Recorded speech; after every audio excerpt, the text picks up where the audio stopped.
Pretty Little Liars, the TV show, sometimes deals with disturbing and problematic topics. We've provided a list of content warnings in the episode description.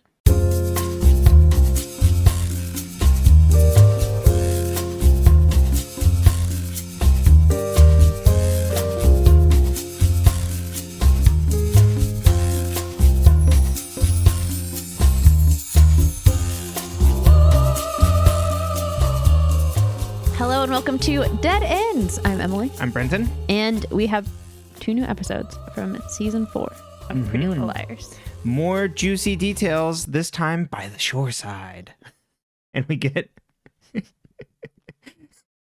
Seashells by the seashore. There's nothing better than our convening at a swamp and learning truths. But Was it a swamp? Or was it just like a lake? It's like a lake, but it's like very swamp-ish. There's like this like little lake house on the side, and it's like eerie. You kind of hear the crickets. I feel like it's the same as like Spencer's cabin and like Noel's cabin. Like I think it's like one set and they just like rotate it out. Change the water to a different height. Right, now there is water instead of it just being barren. Yeah, no, I think that's also where they pushed Wilden's car in. That's where they also threw the papers into the water. This is the Jungle Cruise set. But now we just get a lake view of it. So we've discussed in the past people having Aria's A theory, and they have the theory. A lot of people had the theory that Aria's like it's a disease. I know. She's in the hospital. It's curable, but that a lot of people thought Aria was A. Did a lot of people think Spencer was also A too? Because I feel like the scene where she lets Melissa go would be fodder for that, of like, wait, why did she let her go without like answering all the questions? I think at this point, you knew that if Spencer knew who A was, she would have known Toby was alive. You know what I mean? Mm-hmm. So like, I think that is what prevented, I mean, I can't remember for sure. There are theories on everything, you know? But I do believe that Aria was the only of the main girls that had like a lot of like that person is A theories in like this era. Right. I could see it because Aria doesn't have the same thing happen to her, like as you just pointed out with Spencer. Like that makes a lot more sense. Yeah, because Spencer, well, and like everything that happened to Aria in this last season or so with this new A has been around Ezra for the most part. And it has just been like exposing information to Ezra. Right. Which you could easily be like, oh, like, was she doing that just to like, see what she happens? may not, yeah, exactly. May not actually like him. There could be ulterior motives. But I think because Spencer literally didn't know if Toby was dead or like thought Toby was dead. Right. It would make it really hard for her to have been A. Because why would she have put on that show for no one? Right. You'd have to like work a lot harder to have an explanation for that. Yeah. That was the first thing I thought of when it's like, because it's very convenient for the show. It's like, okay, we give you only this much and then she's gone. And it's like, oh, she's gone away. And it's like, I could see a lot of people being like, isn't that convenient? No, but we will start to suspect Spencer of involvement in other things. Oh. As the season and series go on. Interesting.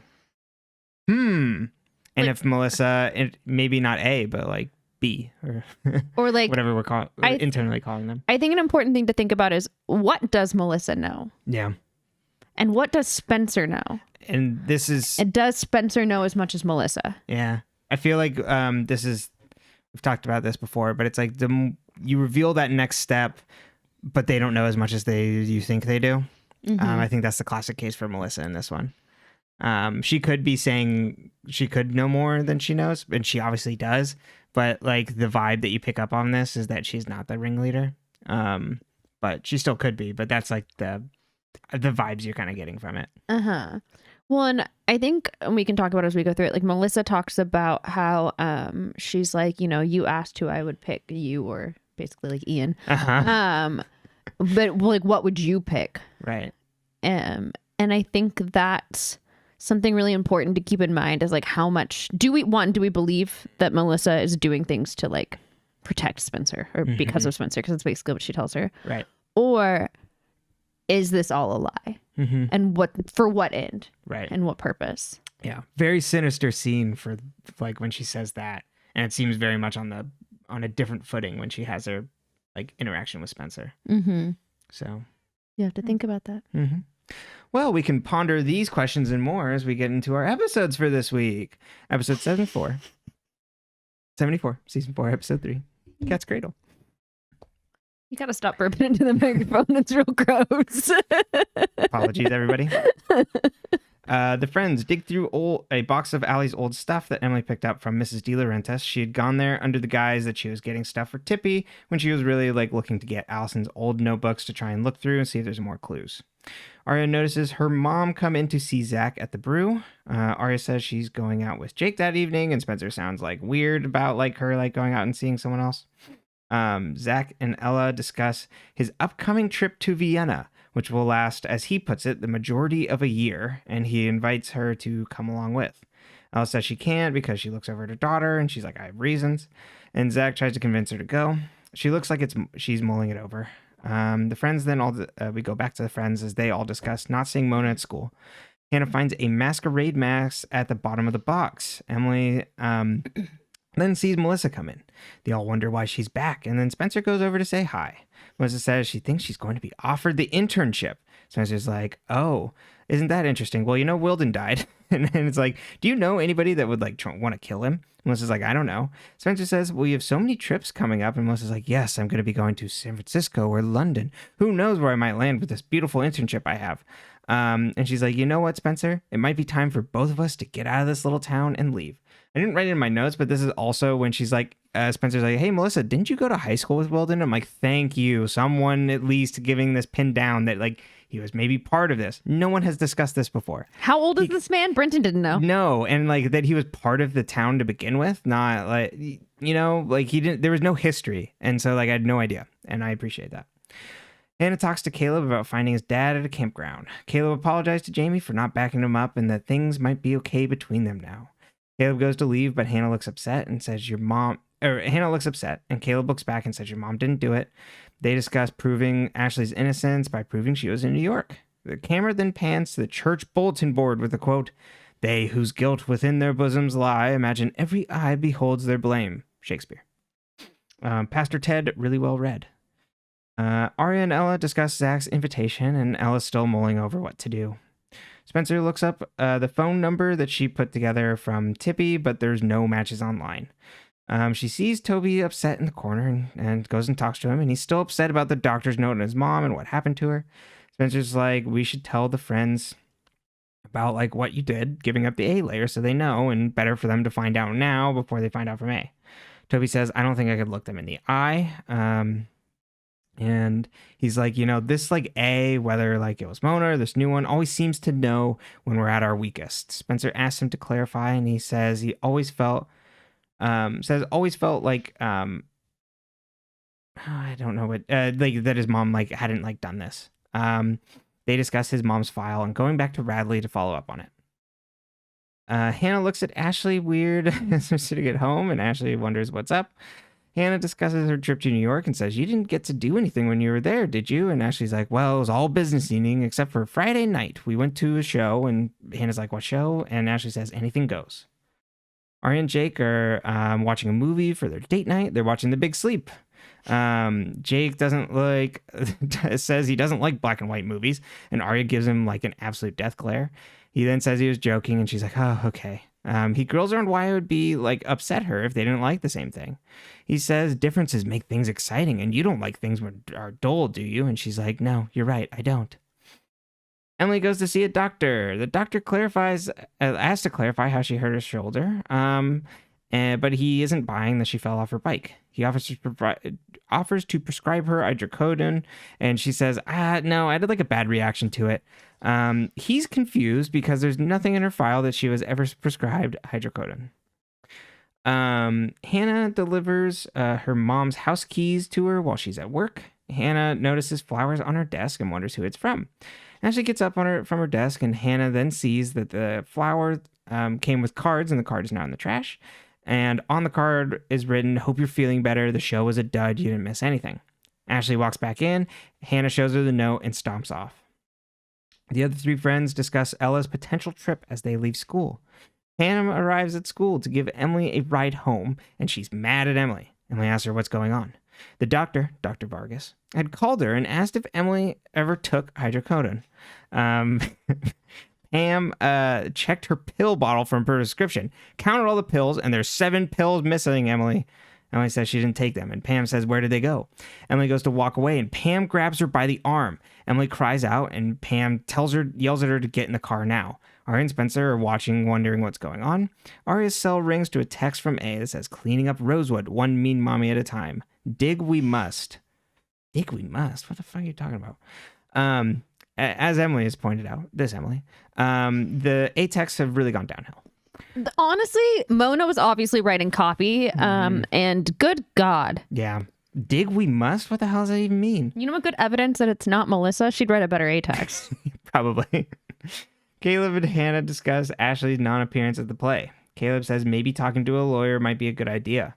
Hannah asks if he thinks she did something, and he says no, but we're not on good footing here. I'm not saying she didn't, but I'm not saying she didn't. I'm saying we can't prove anything. Yeah. Hannah goes to the police station and sees the evidence board up in a room and goes in to look. It's like this string together board where it's like people are like connecting, and in the middle is Allison, and it's just like, Wilden, and it's just like how they connect to Wilden. Oh, so many amazing little tidbits on there. Like even Mike's on there connected to Aria. Doesn't it say where's Mike? Where's Mike? Yeah. You're like, he's on Teen Wolf, babes. He's not here. Where is Mike? When I was looking up a picture for this, someone on old Reddit post had been like, Jason's not on there. I'm like, didn't notice that because I was too distracted by what's his name? The British guy? Ren. And it says on there, Dr. quote unquote Kingston. They put it up there just for me. Hannah goes to take a photo of it as Officer Holbrook interrupts her. Hannah tries to cover and he moves her outside the room. Hannah asks why she was on the board, and he says a lot of people are on that board, and one by one remove the people off the list. They then see Melissa is in the station, and Officer Holbrook excuses himself to go talk to her. He escorts her into his office as she stares down Hannah. Remember Tom? Leaves his office and gets stopped by Caleb. He asks him about Wilden and says, you know that Wilden was bothering Ashley and Hannah, right? Hannah's worried that they'll try and pin Wilden's death on Ashley, and she'll need a lawyer, and Hannah will need her dad. Tom says, thank you, I'll keep that in mind.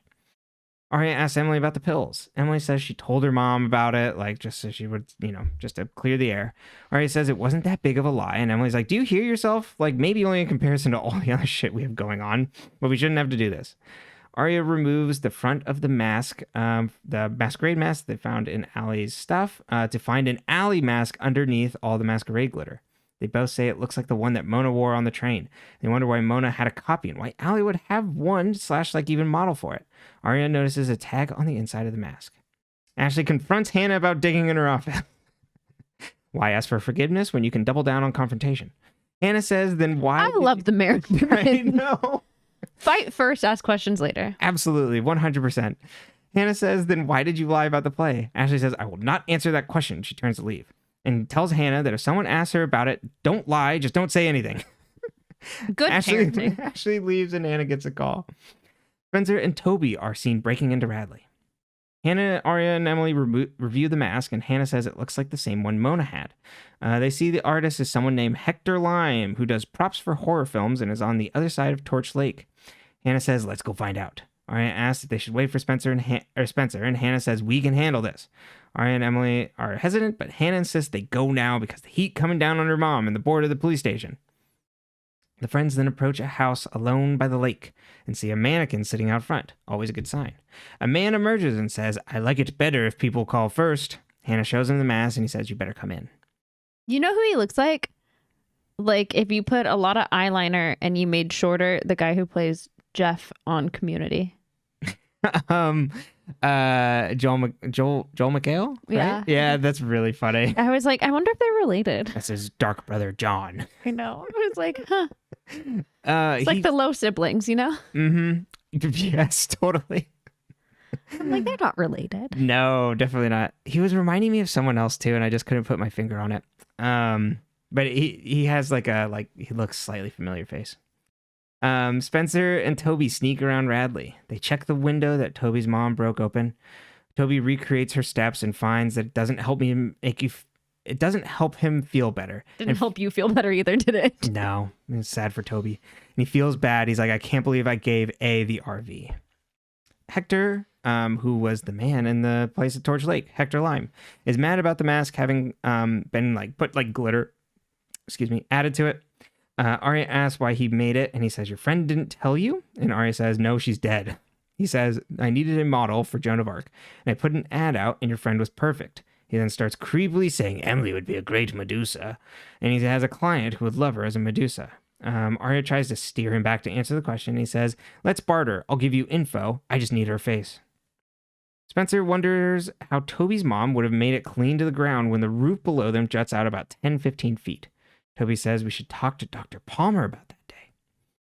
Hector gets the mold ready and answers Emily's questions. Allie wanted masks for all her friends, so he made them. Hannah then goes snooping around as he applies the paste to Emily's face. Hector broke the mold when he was finished with the mask because Allison told him to. Hannah then finds a mask in the bag.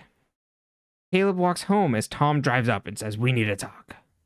Hector removes the face mold from Emily and the three friends leave. Hannah shows them what she found in her bag and the friends look shocked.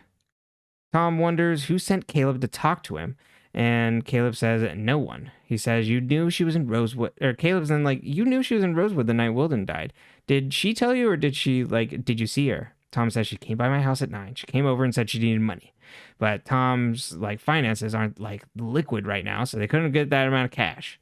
Isabel called him inside, and when he came back out, Ashley was gone. Caleb wonders why Tom didn't tell him this afternoon. Tom says, I went upstairs to my office and checked on my gun that I've locked in my desk, and it's gone. Pam walks into Emily's room and asks what she was doing tonight and asks about the clay in Emily's hair. And Emily dismisses all these. Pam got a call from family services while she was away because someone thought she was too aggressive with her outside of school. They think that there's a pattern with her ulcer, shoulder, police record, and the worker, the social worker, also called Dr. Vargas. Pam wonders what happened to privacy in this country. This storyline is written just for me. Aria gets a text from as a treat. Aria gets a text from Emily saying A called social services on her mom. We see Aria's at the brew, and she sees Ella talk to Zach. Aria is also on a date with Jake. Aria sees Zach get up and leave upset, so Aria walks over and tells Ella she needs to go to Vienna. Ella says she thought it over a lot, and Aria gives her a big speech about why she needs to go. Ella seems to agree and goes to talk to Zach. Jake walks over and asks Aria about it, and Aria says it'll be okay. She needs to go, but she looks broken up about it. Hannah meets up with Spencer, and Hannah shows Spencer her bag, and it's a mold for Melissa. Spencer wonders, I don't know how they put this together. It's really hard to make out. It might be different if you'd seen that person every day for your life. Yeah, that's probably true. Spencer wonders if Melissa followed Allison or the other way around. Hannah says maybe they were together. Hannah comes home and sees her mom's keys in the front dish. Hannah goes upstairs to talk to her mom, who's in the shower. She knocks on the door, and Ashley apologizes for how she acted earlier and says that she's feeling all right. We then see inside the bathroom. The shower's running, or the bath is running, but Ashley's standing there, fully clothed, just looking off and stoic. Spencer gets a knock at her bedroom door, so she hides the mold under her bed. Melissa then saunters in, wondering what Hannah was doing at the station. Melissa was called in by the new investigator to ask about what she knew, which isn't much. She didn't know him.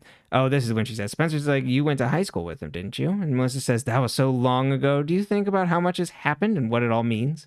Spencer says, I think that's an awful big... what did this all mean? Spencer's I think that's all an awful big question. Melissa says, do you think other sisters have a hard time getting along like we do? Or maybe we're just too alike?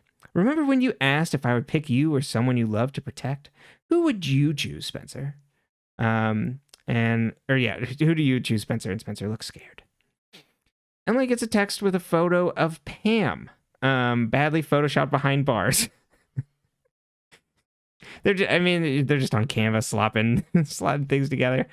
I could do that. Pam entered her Photoshop era. Pam knocks at her door, saying her dad's coming home. Family services called him too. We then see that our AC in a gloved hand pulls out a record and puts it on a turntable. They then put up an x-ray of a shoulder on the blacklit screen, and we see that it belongs to Emily. The end. It's Dr. Vargas. Okay. First and foremost, Aria in that first scene is wearing a shirt with Frenchies on it. 10 out of 10.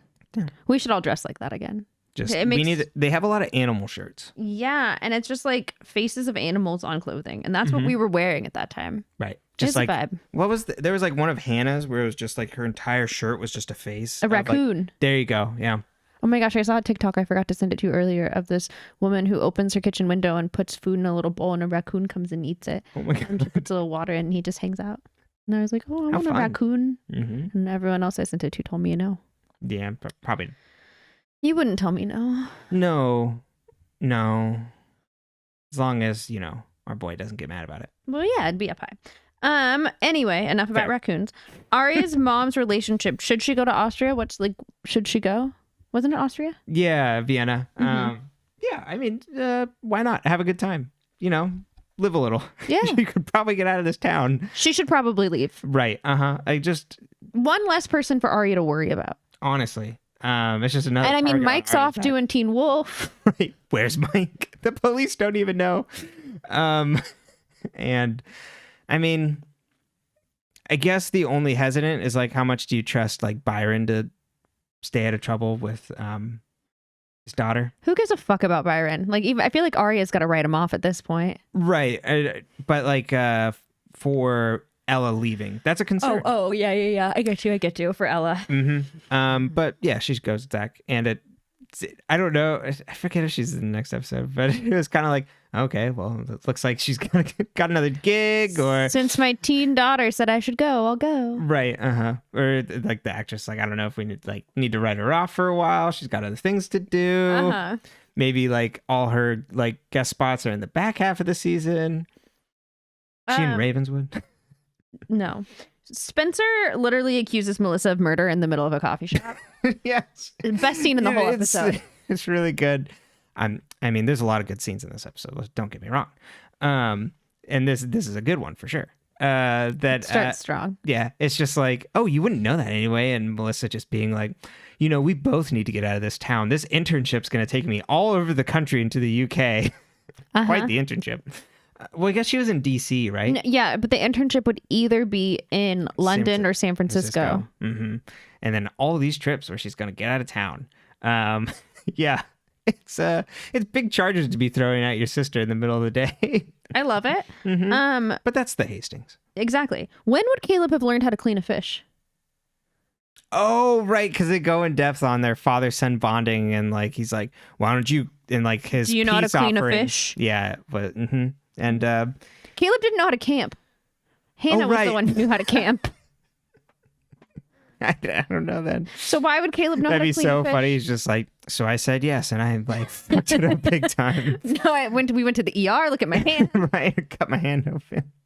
Do you think Ashley will be accused of murdering Wilden? Yes, absolutely. Oh, 100%. Like orange jumpsuit accused, or just like on trial accused? No, she's holding cell accused.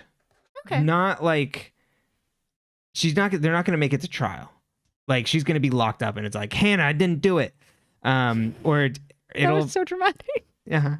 I didn't kill my wife.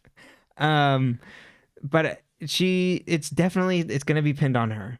No ifs, ands, or buts about it. I love it. And she's going to end up at least in the holding cell before they find out more information. I don't think she's going down completely, but it's going to be like sketchy.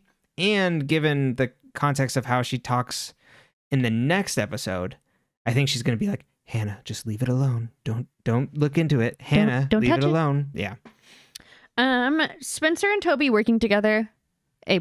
We love when they live together. Exactly. And we get, I guess we'll talk more about Toby's mom in the next one because we get more information then. Right. But we love a Spoby visit. And it is, we love a moment of Toby kind of breaking down a little bit because he's like, shit, like, I was holding on to hope about something, but maybe that's not true. And I just like sold out my friends. Well, and also, I just thoroughly enjoy that. Like their idea of date night is like a little B&E into Radley. They're just the most extra all the time. And that's why we love them. Someone, a listener, had commented that one of the things that bugged them about the season 3 finale, and that we had glossed over, but like quite purposely, not purposely, but it just like it hadn't even registered on my like radar of just like, oh, Spencer takes like Toby back really fast. Yes, absolutely does. And you might say, I think you're playing favorites in how you like come after people, and it's like, yes, but there are different levels. Like, absolutely. What Toby did is not good, not bad, but he's like the only one we really see where he's like making some sort of amends, like in a like he gets caught in his bad, but it's like he's the only one that was doing bad things for a good reason in a sense. So, well, Paige and Caleb were, but I don't know what they're doing anymore. Oh yeah, I mean we don't really, Paige is more settled into a thing where it's just like, oh, you poor girl. And Caleb is just like, you idiot. Gonna get shot in the leg. But in comparison to like the other like male love interests and stuff, it's just like, yeah, of course I'm gonna like come down harder on probably like Fitz and Ren, because it's like they're adults. Yeah. I mean, I think Toby's technically an adult, but that's what I was gonna say. He's 18, like a year 18. Yeah, he's like 18 or year 19. Older. Or something? Yeah. A year or two, but like still age appropriate. Right. There's a difference between a 16-year-old dating like an 18-year-old that met right at those versus like a 16-year-old dating a 23-year-old. Mm-hmm. Yeah. And really anything over. He definitely did gaslight Spencer. That was definitely bad. But I think both of us prefer them just like together. So it's like, all right, let's get over that hump and we're back together. Well, and you got to take your good Spobies when you can. Yeah, I've really learned that so far. So I'm embracing this right now. Because that was like the other thing. It's like, oh, we're already getting back on the lying train again. But they fixed it. Yes. Aria getting relationship advice from Jake. What do you think? Yeah, this man just like spouts all sorts of kind of like when Spencer talked to the detective, the PI. Oh, right. And yeah. There, find you a man who works a specific job with incredible emotional intelligence. It's so funny that it's very like, I don't like, almost reads to me as this like man who's like, he's very centered and emotionally understands people. This man who's chosen to pursue martial arts, and is very like wanted and at peace with the world, and understands. It's like, oh, but like, why would that be a bad thing? Like, if I didn't like your, what if we like different things? Right. It's like, why are you testing me on the first date, dude? Can't we just enjoy a movie? But the Aria death glare over like, oh, I don't like black and white movies, and she's just like, what the fuck are you talking about? Yeah. I mean, yeah. There are, maybe there are some things where she's like, okay, I don't want to date this person because of this. I want to watch black and white movies, and if that's not going to be okay with you, yeah. Also, Pam is batshit, because you know what I could not do is tell you how many of any pill I've ever had left. I know, that's insane. Like, and I've had, like, I have anxiety. I've had Ativan. Like, I've had controlled substances prescribed to me. You know what I'm rarely doing is counting those pills. And I'm only doing that if I'm like, oh, I'm going to travel, or like, oh, I want to make sure I have this, you know what I mean? Or like, oh, how many did I take and when? And, things like that, especially if you're not taking it all the time. Right. She said she was prescribed it a year ago. Yeah. One, you should have thrown that out, girly pop. Right. I know, it's probably expired. Well, it still worked enough on Spencer, I guess, when you take 7. But Spencer. God, Jesus. Emily, sorry, Spencer. I know you didn't take pills yet. Who knows what'll happen. But to like have the number and just be like 1, 2, 3, 4. Like, there were 65 pills in that bottle. And it's like, Jesus. Yeah. Also, how many does she have if she had that many left and that many missing? I know. Damn. If the person who has the problem here. You know, the problem is a doctor who prescribed that. I feel like it's a lot. Very different time before we started going after, where there was like more things on like hydrocodone and Oxycontin and shit like that. Going after Purdue Pharma was actually Rosewood is horrible at crime because their theory board was like honestly like worse than like if you had drawn one. I love the theory board. It's so good. There's so many little. They don't have Jason on it. Well, he's not. He's not involved. But he really, even though there's so many But things. Mike? Yeah, I know Mike. We got to put Mike on there. They don't even know that he was the kid doing the B&Es. Well, they do. Do they? He got caught. You're right. They do put on there that he had broken. Criminal. That he had broken into Officer Reynolds' apartment. I think my favorite one though is the one that says that Aria would do anything for Spencer. And I'm would do anything for her. I'm like, really? I mean, yeah, but like, why just those two? Right. It was funny. There's like a relationship things about like her and Allison. It's like Allison and her like did not get along. With like Spencer? Yeah. It's like a power struggle between the two. Yep. There's like a few people on there that I have no idea who they are. There was like a middle-aged woman just like situated like I think on the far like left side, and it's just like, who the hell is this? And there's like a couple others. Just like I think there was a guy on there that was just like, who might this be? People coming up. That was my favorite part of the episode. We just paused and we're like looking at all the little things they'd written on there. The police know a lot. They do. Caleb gave Tom a be a better dad talk. Why? Caleb gave. Say it one more time. Said Caleb gave Tom. Tom? Yeah. A be a better dad talk. Yes. Why? I don't know why he goes to Tom. Yeah. Why Tom is the person that you just go get money from your mom, Caleb. Go to Spencer. Yeah, her mom's a lawyer. Yeah.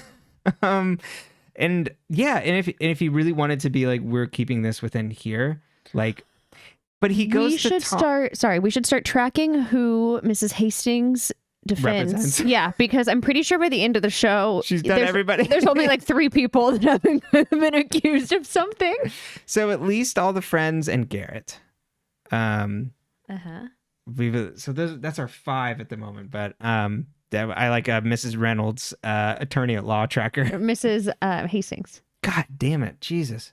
You don't have to get so. I can't put these together. Yes, Mrs. Hastings, Mrs. Reynolds, attorney at law. She's really turned it around with Garrett dead. But I lost my train of thought. I interrupted. There's a million other places to go, and also maybe Hannah doesn't want Tom to be a better dad for her. Like, maybe she doesn't want him in her life. Who does want Tom, to be honest? I know. His cash isn't even liquid right now. I know. What have you been doing with your cash, Tom? Yeah, where's your money, sir? Why is... No, Tom strikes me as a person that's like, no, we're doing fine. That doesn't mean we should stop spending money, and it's going more and more into debt.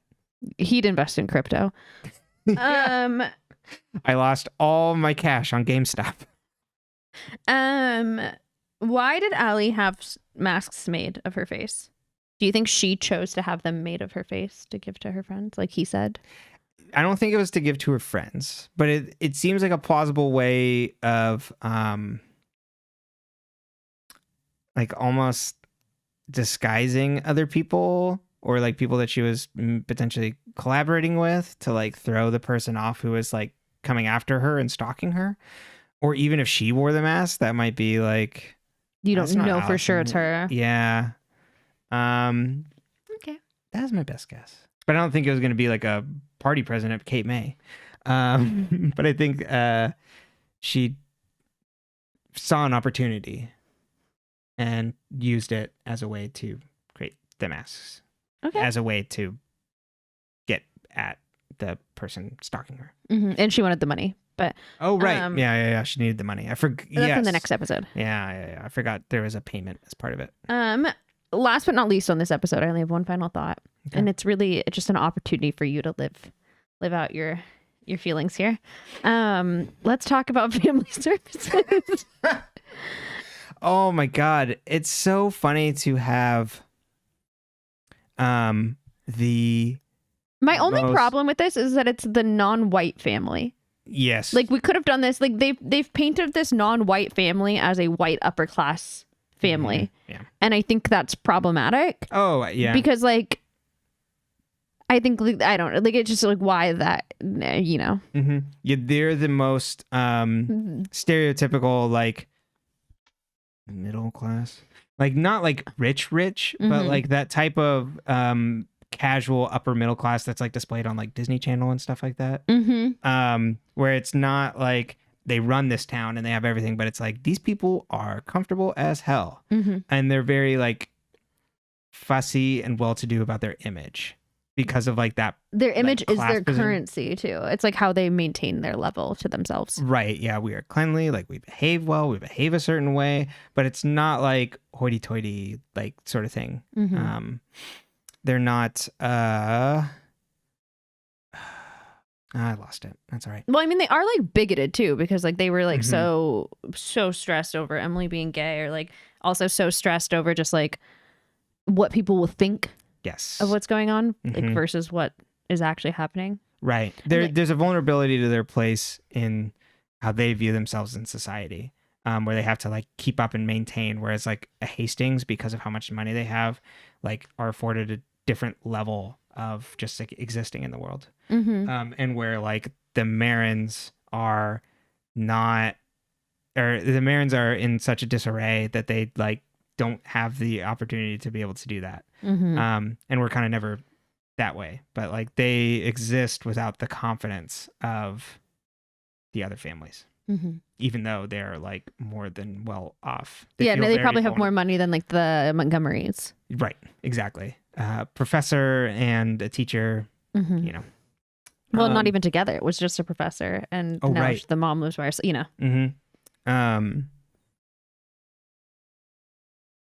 Yeah, but so that is 100% a negative with how they portray them. Yes, but anyway, back to that plot line. But them existing as this like fragile American conception of like the good like American middle class family, you know, they even have the dads in the military and stuff like that, that to have them like crumble down because they're the most controlling of all the families, and to see that turned against them is really fun. And to see Pam just get indignant, like not helping themselves and making themselves feel worse because she won't even apologize to her daughter for grabbing her in public and yelling at her. And grabbing her shoulders bruised, and she grabbed her arm. Oh my God, yes. Grabbing her injured daughter in the injured place. And just doubling down on all the negativity and hatred, and not like refusing to like be nice or even like understand her daughter. And just digging. Dig we must. Lord. So yes, I am a big fan of this plotline and where it goes next episode too. Is it crumbling around them? Yes. The fact that their facade just continues to crumble is great, because it's so carefully maintained and so easily shattered. I love it. Their house of cards, blown over by the wind. Any final thoughts on this episode? Nope. That is it from me. Episode 75, season 4, episode 4, FaceTime. Wayne arrives back home in his army fatigues. Emily leaves for school and watches her parents embrace. Are you going to do the whole thing in that voice? Caleb. No, I can't do it. Hannah and Caleb discuss the gun missing, and Hannah says it's not possible my mom took it. Caleb says Tom had a 38. If Wilden was shot by a 38, like your mom will have to answer to that. Not a Colt 45? No. That's the only thing I know. Colt 45. And not even the drink. Hannah says, forget we discussed any of this, and Caleb is immediately put off by this. Hannah approaches Spencer and Aria and tells Spencer she needs to show Melissa the mask right away, and Spencer's like, why are you so aggressive? Emily then comes over, tells them her dad is back and about family services. We then see Officer Holbrook and a new woman officer watching the friends. Officer Tanner, I believe, later in my notes. At lunch, Emily gets a text from her dad saying, come home straight after school. Aria then goes to leave, and Spencer asks how Jake is, and Aria says, fine. And Spencer's like, oh, he was just fine yesterday. I don't know. Spencer's weirdly grilling Aria about having a new boyfriend. Hannah asks if Ella is going away to Austria, and Aria says, I guess. They all then leave and go to class. Spencer is at the brew with Melissa and Veronica. Veronica and Melissa are having their own conversation, talking about Melissa's new trips, where she's going to go to San Francisco or London. Spencer isn't acting excited, and Veronica's like, oh, don't act that way, and don't act jealous of your sister. Melissa's like, it's okay. I would act the same if I was her. Veronica says, you're going to miss her when you're at UPenn. And Spencer's like, well, too bad, Mom. I'm not going. I got rejected. You don't understand me. Veronica says, explain yourself. Melissa says, there's things we can do. And Spencer's like, we're not doing anything. Veronica interjects, and Melissa says, Spencer doesn't want my help, I guess. Spencer's like, well, maybe there is a few things I can learn from you. She's too punk rock for the Hastings household. She's not wearing eyeliner anymore. Oh, that's right. Hannah visits her mom at her office and sees Officer Holbrook and gets introduced to the new officer named Tanner. They're looking into Wilden's safety deposit box, and they open it up and find lots of cash. 2 passports, 1 American and Canadian. They also find a gun with the serial numbers filed off, and they ask Ashley if she would have brought him in to use the safety deposit box. Officer Tanner asks if, as far as Ashley knows, she's the only bank employee who would have seen the contents. Ashley is like, and Tanner's like, well, when we opened it just now, and Ashley's like, yes, correct. Mm-hmm. Yep. Which immediately we all go, when did you see the safety deposit box? Spencer and Emily talk on the phone when Emily hears her parents talking outside her room. They're discussing how to deal with the situation with Emily and how she's obviously lying to them. Emily visits Dr. Vargas and says, you misheard me the other day, and there's nothing going on, and there's no problem, and did you talk to family services? He's like, yes. She's like, well, call them back and say nothing's wrong. He asks if she was pressured to come in as a good doctor, and she says, no, why would you think that? She's like, I have to go. He then stops her, and he's like, I was going to call you later, but you have a partial tear in your rotator cuff, and that you'll need rehab and potentially surgery, and if she does require the surgery, the results for athletes can be unpredictable. Hannah approaches Officer Tanner as she's sitting on a park bench. Hannah says, I was thinking about the contents in the safety deposit box, and that makes me think he was up to no good. Astute. I'm sure you'll figure that out when you're on the case. You know, I saw Holbrook talking to Melissa. Do you know that Melissa and Wilden went to high school together? And she went on his boat a couple times. Tanner asks if Hannah went on this boat, and Hannah says no. Tanner asks how many times Wilden came to see her over the past year, whether at school or visiting her house. Caleb then walks up and says, hey, I was waiting for you at the brew. Like, let's go. And Hannah's like, oh, yes, time to go. And they walk away. Caleb's like, you're lucky I saved you. The Rosewood PD can't find their own nightsticks with their hands, but like, she's the real deal. Don't mess with her. With both hands, wasn't that what it was? They can't find their own nightsticks with both hands. Yeah. Hannah says, I'll do whatever it takes to protect my mom. I just love Hannah being like, you know, Melissa.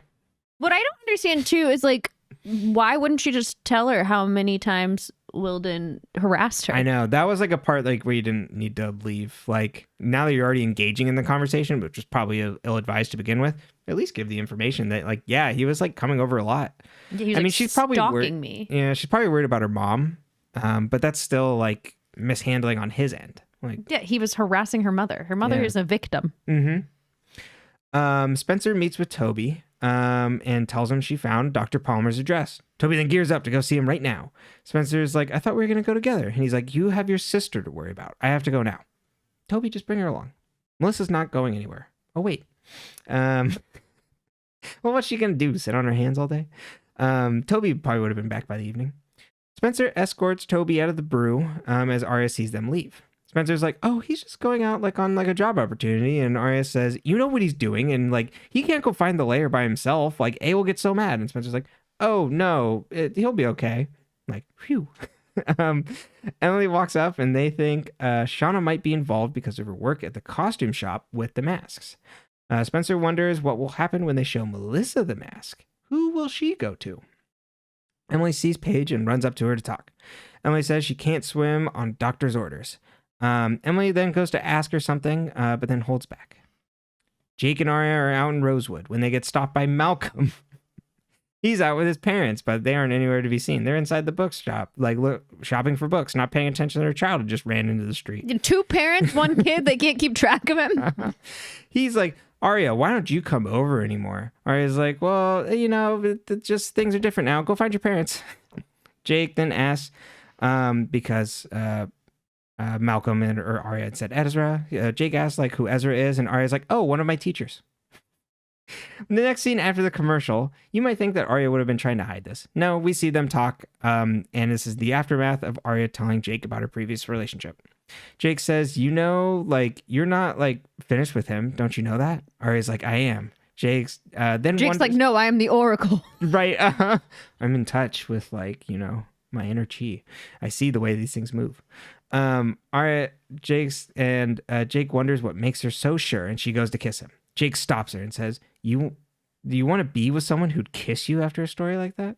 Yeah. Why wouldn't you kiss her? Make out and distract me. It's so funny. Like, ugh. We're teenagers. I was so put off by you being taken advantage of. Jake tells her a story about teaching kids karate and like how. Or is it just martial arts? I don't know what martial art it is. Yeah, martial arts. It's not karate. It's something else. And like how sometimes when they take a big hit, they'll start crying. And he goes, "Are you like injured or are you hurt? And if like you're injured, go take a leave. But if you're hurt, you got to get back up." And then Aria's like, "I don't understand what you're saying." Which is hilarious because like this girl's like all Literary. like metaphors and like reading, and then she's like, "There's very simple metaphors going right over my head." She's like, I don't want to understand, so I refuse. He goes to leave, and Aria asks if she can call him sometime, and he's like, yes. Toby wanders around, it looked like a park, but it's obviously attached to like a university. It's like a university quad or something like that. Just wandering around asking for Dr. Palmer, and eventually finds him sitting on a bench. "Are you Dr. Palmer? Dr. Palmer? Dr. Palmer?" Toby asks him about his mom, and Dr. Palmer invites him to sit down. Ashley and Hannah catch up, and Ashley's been taken off bringing customers into the vault. Ashley is upset and says things are worse than ever with him dead. Hannah asks, "Are they really?" Ashley says, "It won't touch you, no matter how bad it gets." Hannah says, "I know you were in Rosewood that night." Ashley asks how she knows this, and Hannah says, "I was hoping you'd deny it just one more time." Dr. Palmer talked to Toby's mom on the day she died. Toby asks if he thinks she jumped. Dr. Palmer says doctors experience denial too. Toby asks if she had any disagreements with other patients or had visitors or saw other doctors. Dr. Palmer says she loved you, but there were forces just too much for her. He uses this like a metaphor of like the air was weighing her down. Like just certain people, it seems like air just weighs them down. The air's just heavier for them. Yeah. He continues to like talk about this like over and over, and then goes into that he's been researching the heaviness of air. Toby then realizes that something is up and asks how long he's been here. Dr. Palmer says, "Well, I'm not affiliated with the staff, but I do live here." Toby then goes to leave, and Dr. Palmer says, come back and bring your mother. It'd be great to see her. But don't let her go near that girl. There's something up with that blonde girl. Just noticed our Corgi snoring. Yeah, he's been snoring the whole time. So good. Melissa comes home, and we see someone watching her from the outside kitchen window. She notices a packed suitcase in the living room. We then see Aria and Spencer watching from outside as Spencer narrates her every move. "Yeah, Melissa, check the suitcase. Isn't that weird? Wonder who put it there." It's a fun scene. We need more scenes like that. It's really good. It's so good. "Yeah, Spencer, what's in the suitcase?" Sorry, Melissa. Melissa checks the suitcase, opens it up, and finds the mold. Melissa then grabs her bag and goes to leave, and Spencer and Aria follow. Wayne and Pam hold an intervention for Emily about her lying and her injury. Emily doesn't want to answer and says, "Just trust me, can't you?" And Pam and Wayne are angry. Emily says, "I talked to Dr. Vargas," and they're like, "Why would you do that?" Emily goes to leave, and Wayne and Pam say, like, "Wait, we have to talk to things about like how you're going to pay for college." He then says, "We thought things were over, but they aren't, are they?" Emily's like, "I don't know," and then runs out the front door. Hannah and Caleb discuss Ashley coming back to Rosewood that night, and like Hannah and Caleb discuss Ashley coming back to Rosewood, and Hannah said she wouldn't tell Hannah like why she came back that night. They discuss her asking for the money and the gun as the doorbell rings. Hannah answers to Officer Tanner and Holbrook at the door. They want to speak to Ashley, but Hannah says she's not home. Whoops. Hannah says she's out, and Caleb's like. And they're like, "Well, why is her car out there?" And Caleb's like, "Oh, I drove the car home for her. I was like checking on like one of her like speakers had like a wire shortening out. It was like kind of weird, so I had to fix it." The officers then say to tell Ashley that they stop by. They leave, and Caleb and Hannah hug, and then they look upstairs, and Ashley's just like looking downstairs, like she's from like Sunset Boulevard. Aria and Spencer arrive at Hector's place as Melissa walks out of the front door with a giant sack that she pulls down the dirt road. They both discuss like whether that's big enough for her body. Spencer goes to follow Melissa while Aria stays behind. Aria goes inside Hector's studio. Spencer sees Melissa breaking the mask, like a bunch of masks and molds, and throwing them into the lake. Aria then looks around the back room and finds a row of molds of Allie's face. Aria finds Hector and asks him about keeping the molds. She asks if Allison came out with anybody else. He says she always came alone except this one time, and then he has a flashback. Allison is mad and wants money for their deal. He says, when I get paid, you get paid. Allison says, give me the cash you have on you right now. He gives her cash in his wallet, but it's like not much. Promises to pay her when the rest when he gets paid. He gives her directions to the 30 and she runs out and gets in a car. We don't see who the driver is and the car drives away. In the present, Hector says that was the summer she disappeared. Spencer approaches Melissa breaking the molds. Melissa's pissed she got followed, and Spencer asks if she was on the Halloween train and if that's when she saw Mona in the alley mask. Melissa says it was Mona then. Aria asks, Aria asks Hector what Melissa wanted. Melissa wanted to know about the Allison molds and made the same deal that they made with him for info, i.e. that she would make a mold of her face. Hector told her less than he told Aria in The Friends. Melissa gives a confession to Spencer, saying that she went to Shauna and wanted to know when the alley mask was made and so came here. Melissa wonders if Allison is still alive. Spencer asks if Melissa tried to kill Spencer, that is, on the train. And Melissa says, that was Wilden. We had the same costume.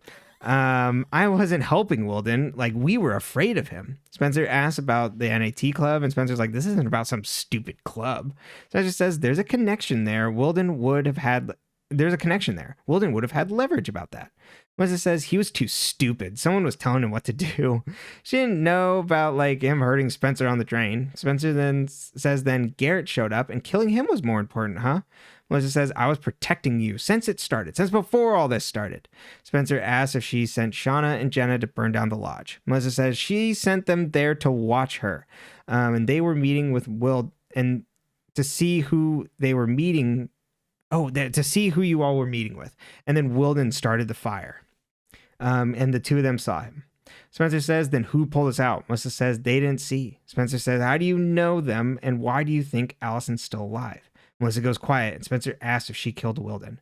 Melissa says, let it go. You have to let it go, or it'll all come apart in ways you can't even imagine. Paige is swimming alone at the pool when she hears a noise. We then see it's Emily walk in, and Paige asks her what's wrong. Aria runs up to Spencer. Spencer is now alone on the dock. Spencer says she's gone. Aria asks where she went. Spencer says, doesn't matter, she's gone, and throws a piece of a mold in the lake. Emily talks to Paige, and Paige talks her down from all of her stuff that happened that night and says, you don't know what's going to happen. It'll all be okay. Paige and Emily walk home, and they see police outside the Fields' home. Pam says someone called the police about a domestic disturbance, and Emily goes to talk to the police. Aria and Spencer are back at the Hastings. Spencer believes Melissa's story for now, and they receive a text from A that says Melissa's guilty of plenty, but she's not A material. Kisses. It's just so plain. Hannah comes in the door looking off and says, I think my mom killed Wilden, and A knows it. We see A sitting at a desk with water dripping, off the desk. Dolls in a dollhouse are on the desk along with a fishing net. We then see A glue back together a Melissa mask or a Melissa mold. The end. Let's discuss, I guess, from the beginning. Why doesn't Spencer's mom believe she doesn't get into UPenn? I know, it's so funny. You are going to get into UPenn. That's what it is. But also they talk about it like that when it's it was early admissions. Right. Because it was always early admissions. Because it was early admissions that she turned to CC. And Ezra never goes, oh, you could apply general admission. He goes, oh, you have to apply to other schools. And I'm like, why? Right. Uh-huh. I mean, she should, but you should always have backups. But totally. 100%. But it's hilarious. Yeah. It's just you have to go. Yeah. And then Melissa B, that, well, there are things we can do. Mm-hmm. Don't need a wing. Totally. Let's talk about Wilden's safety deposit box. Where's the gun from? I think that's just a personal gun that he had picked up and filed the serial numbers off in case he needed it. That's definitely a go bag box. Okay. Because he also has the 2 separate passports in case he needed to get the hell out of Canada. Mm-hmm. And they're pretty close to Canada. I mean, that's a drive, but you could still get across the border. Mm-hmm. and you get out of town. So I think that if he like shit ever went bad, that's his box, and he's got cash. Mm-hmm. So then like they can't like chase his cards or anything. Like that's like his go bag. Mm-hmm. So he was dumb, but he was smart enough to do that at least. Pam and Wayne are shocked that they have a teenager. Explain. My God, this is exactly like they just continue. It's like, I think what we need to do is threaten the teenager. And then that'll all go back. The family, instead of thinking that like the family services could be misconstruing how they behave with their daughter and maybe they need to dial it down. They're like, nope, we need to confront her twice as hard. Also, if her dad's living in Texas and she's going to go to school, why wouldn't their parents just sell their house to pay for school? Because it would be cheaper, I'm assuming, to move to Texas or wherever he is. Right. Why wouldn't Pam then be with him? Or yeah, they could downsize. Yeah. Or rent out the house. In all of these things, like I understand how are we going to pay for school is like a concern. But you should never solely rely on your child's ability to play a sport to pay for their school too, because what if they get injured? Completely. I mean, like you should always be like, oh, we can loans. Like, I mean, the student loans were very normal at that time. Mm-hmm.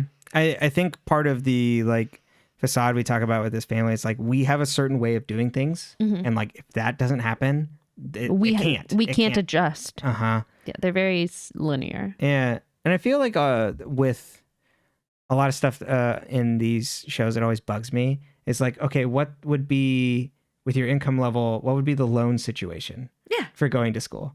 I know it's not your first option, but like it's never like discussed as like, well, like, sorry, Emily, we would have to. And Wayne also drops it on her at like the worst possible time. Like Emily's like visibly upset and he's just like, well, how are we going to pay for school? And she's like, yeah, but also I can't swim and I like swimming and that makes me sad. Right. Yeah. They refuse to care about their child. Yeah. Or like it just as a person. Yeah, exactly. You know, we thought you were different, Wayne. Will Emily when I thought you died. Will Emily get to swim again? Yes. Ooh, now that we're staring down the barrel of we're in the middle of the series, I don't know. I'm gonna say yes for now, but it really is trending toward like that Emily's gonna have like a complete crisis where she's not gonna be able to do this anymore. But I have a feeling that she'll be back in the pool.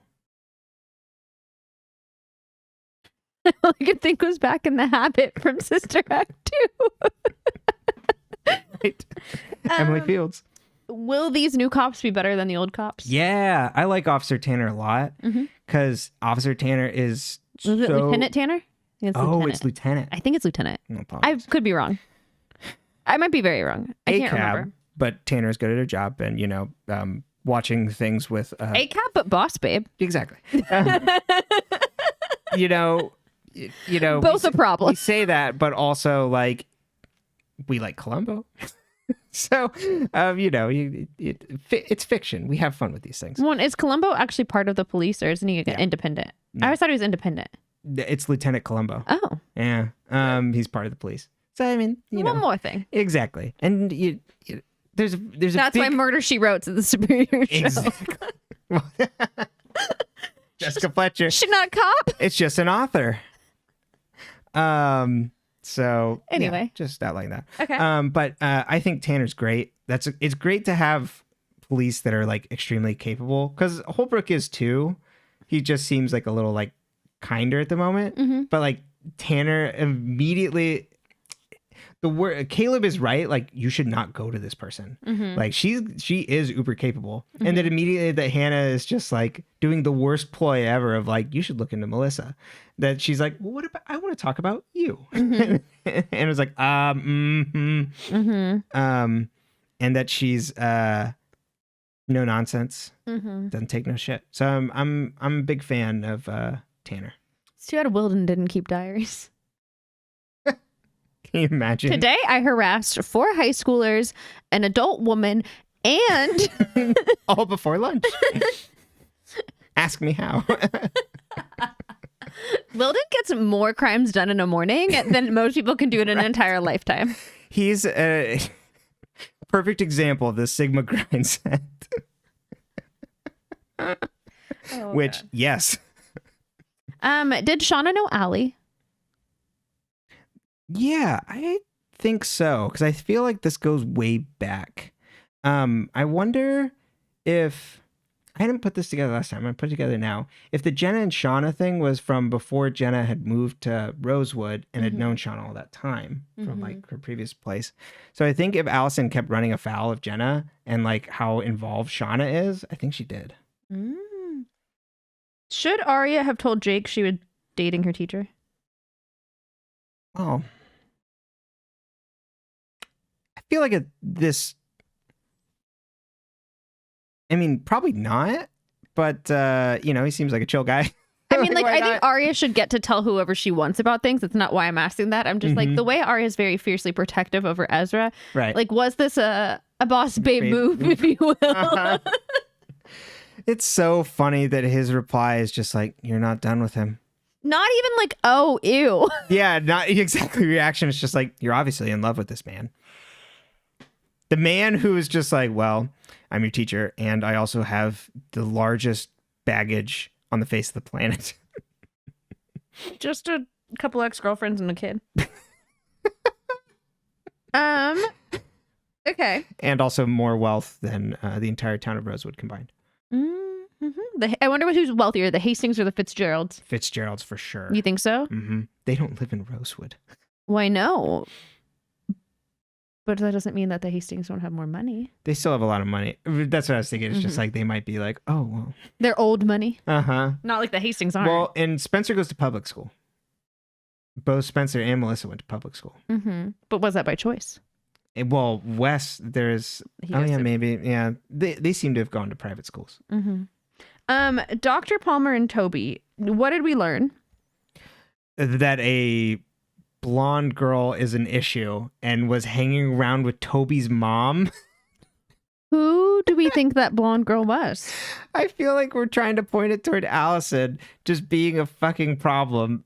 But like, why was Allison... Who would be hanging around Toby's mother and for what reason? I could see...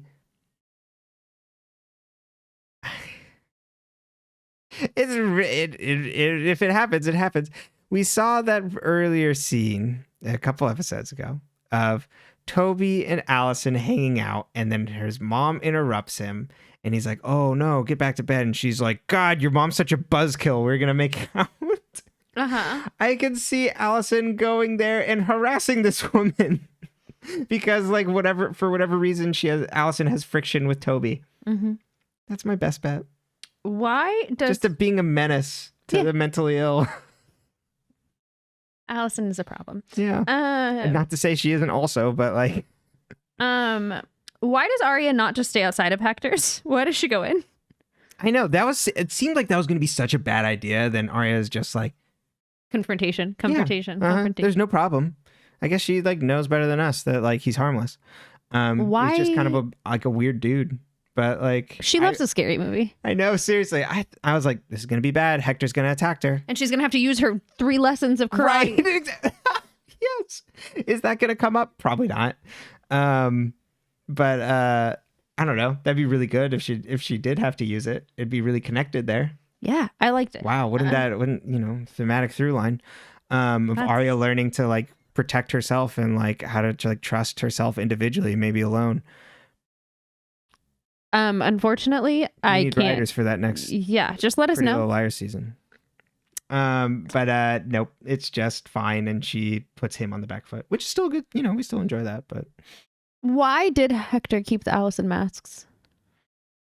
Is he making them for someone, or is he just keeping them? I think he was just keeping them. So then, where are the others getting theirs? Like Mona. I'm assuming that she could either steal it from him, or Mona was included in the pass out of like, here's the masks. When Allison doled him out? Yeah. I still think that there could be a connection with Mona and the Allison masks from, there's that story she tells that like she saw Allison at whatever that town was. And then This is back in the season 2 finale. Mm-hmm. And then she tells it that she's like, Allison, someone was following Allison. I think there might have been like an alliance like struck up that day. But I thought Mona was actually A at that point and was following Allison. At that point? We don't know that for sure. Uh-huh.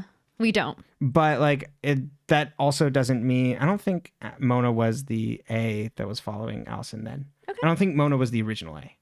Oh, okay. I think she was the original A for the friends. I don't think she was the original A for like Allison. Fair enough. Who was driving Allie when she went to get her money from Hector? Could it be the same man that picked her up? Could it be that same night? Well, and then who was that? Didn't someone tell us who it was? Oh, I had always just assumed it was Ian. Oh. Because it was Toby saw him, but didn't know who the guy was. Mm-hmm. I don't know. We might have gotten confirmation. Either way, that seems like it was a CC potentially. I could see CC driving the car. Okay. If not a man, because she's like really got her back up against the wall on this. I could see her making like Wilden or something driving her there. So let's talk about the information Melissa gives us. Yes. Melissa confirming that she's on the train with Wilden. They were wearing matching outfits. Cute. Who drugged Aria and put her in the box then? And were Melissa and Wilden the ones throwing her off? It must have been, because we heard like a man and woman's voice, like pushing her off. So like we have to assume so, that like Melissa was trying to kill them, unless that was like Jenna or Shauna. But I think Wilden is definitely one of them.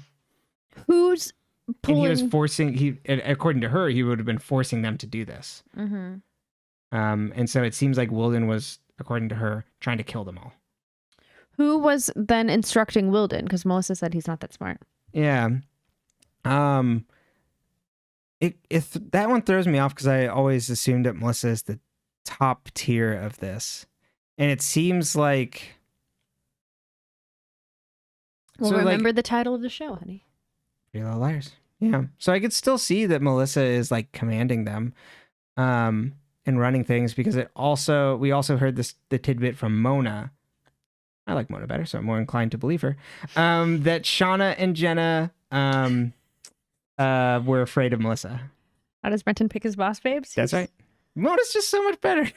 And so like also Mona isn't with them, so we can get that understanding a little bit more. So I could still see that Melissa is still in charge here. Okay. Is Melissa? I lost my train of thought. Oh, it's okay. That's right. Sorry. Is Melissa protecting Spencer then? Like, is she actually protecting Spencer? I think yes, in a weird way. But why would I can see Wilden maybe going rogue to get after Spencer to get to Melissa for being blackmailed. I could see that. But I can also see Melissa being like, if I can control all these other people, then this won't come back on Spencer. Or, it's like one of those things. It's like by protecting the family, I am protecting you. And by protecting my reputation, I am protecting you. So it's like that sort of like misguided way of like, well, I need to keep you out of this. That she's doing these things. But is also extremely scared of Allison still being around. Because I'm assuming Allison had info on whatever Melissa is worried about trying to cover up. And so is extremely keyed into not necessarily... It is trying to extremely key in on like who is aligned with her and who are these like other people that are coming out. I think it is right that she's not A, because she's part of this other team. So she's like, who's coming after us? Who still has this info? We need to get this buttoned up. Okay, then. So Melissa does not confirm nor deny killing Wilden. Ashley does not confirm nor deny killing Wilden. Well, she denies, but she doesn't deny. Doesn't deny. She just... Hannah, if they ask, don't say anything. Did either of them kill Wilden? Did they both kill Wilden? Together, they both hold the gun. They both pull the trigger. My money would be more on Melissa than anybody else. Okay. But I could see one of Melissa's cohort instead killing Wilden. But no, I don't think that makes sense either. I would think it'd be more the other team, actually, because like if they had wanted to kill Wilden, why did they like drag him away from the scene when he got run over by Ashley? I would think that someone on the other side would have tried to kill him. So potentially like Cece or something, or even like Jason coming after him. Who's notably missing from the board, allegedly. Yes, allegedly. So I don't think it's going to be either of them. Okay. I just don't see in my conception of my theories how Melissa could do it. Ashley just, I don't think is in the running at all. I think Ashley is a patsy. And then last but not least, once again, circling back to your favorite subject, what's going to happen with Emily's family? It's going to get to like the brink of like really them like losing Emily, and there's going to be some sort of way that like Emily like saves them, and hopefully they learn to understand their daughter a bit better. But I don't think she's going to get taken away, but I think it's going to get awfully fucking close. Because of the way they fucking act. Like, Jesus Christ. Just stop acting so indignant that I can't believe this is happening to us. Well, it is. Maybe that's... And it's so funny that because she doesn't trust her parents, she's like, I gotta go fix this. I'm going to talk to the doctor directly. And the doctor is like, someone pressured you to come here, didn't they? Immediately blow up. I love the two scenes of both Emily and Hannah trying to do things on their own and thinking they can like twist something on like the adults in the situation, and only to have the adults be like much more actual functional for once. Exactly. Yeah. And like key in on like what they're trying to do. It's like, so I thought that was those two paralleling each other is really good. Yeah, that's what you need, Spencer. Okay, you ready to take us to your corner? I am. 1 second.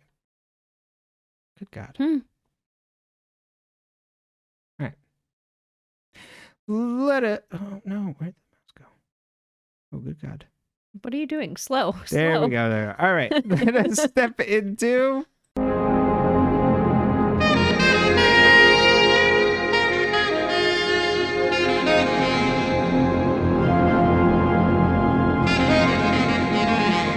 Corner. Welcome to Theory Corner, everybody. Sorry for the delay. New mouse, getting used to it. So I don't think Ashley killed Wilden. I think she was called to Rosewood by potentially who she thought was Wilden, or if it was Wilden asking for a set amount of cash. I think it was Wilden. I need cash, and then like I will talk essentially about like being run over.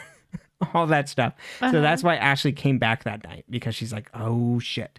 Someone's kind of like, he's like coming after it.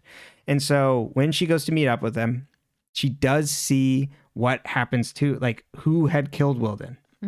And so it's just like, well, he got to what he deserved, and I will keep quiet. And I think that's why Ashley is like, Hannah, this isn't going to come back onto you. The person that did this, like, was very clean. It's not going to happen. This is, if anything, I will go down, but this isn't going to go back onto you, Hannah, like in that way.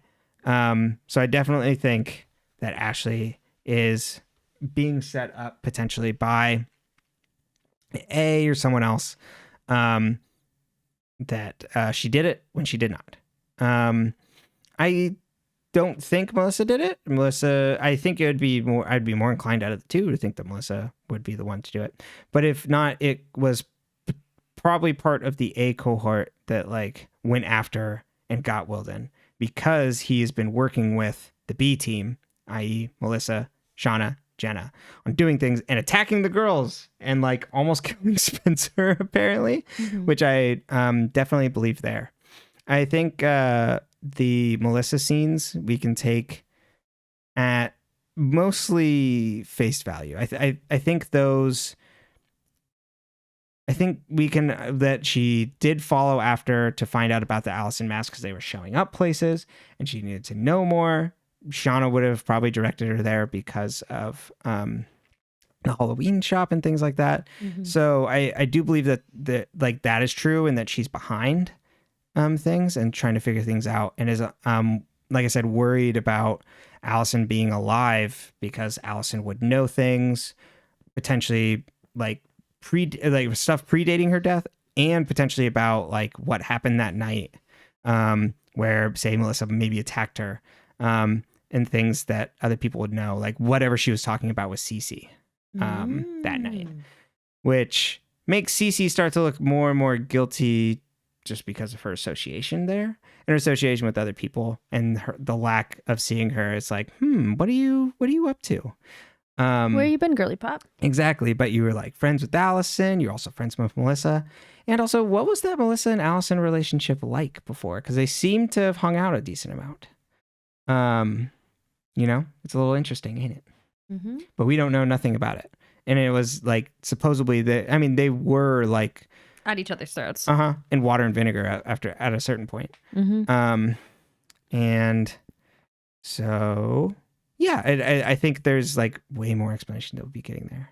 But I am definitely getting more and more inclined because the show's like pushing me that way of like, Allison's still alive. Allison's still alive.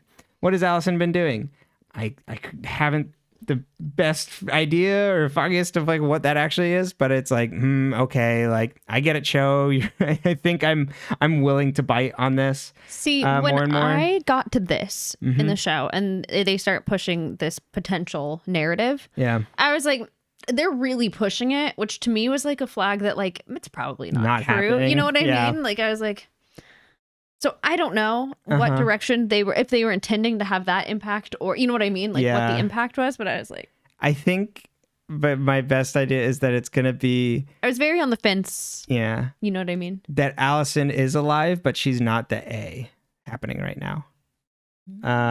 Just someone else potentially like around. It's just like you don't know what's going on. These like shadow wars, and then Melissa being like, it's gonna all come unraveled if you start like. Asking questions and things, which I take to mean that if Spencer continues to follow up on those things, like more and more of Melissa's deeds are gonna like surface, and like it's gonna blow everything up that way. And that Melissa thinks by protecting herself that she's protecting her sister. And that's kind of the big concepts. I covered Wilden, and who I think potentially that Cece's leading the current iteration of the A team. And I think Paige is just in for some bad news. She's just there. Her relation to Shauna and everything. So, Paige, poor Paige. Good partner, but oh no, I'm worried for you. But otherwise, I think we can wrap there for this week's Theory Corner. Thank you so much, everybody. We'll see you all next time. Goodbye.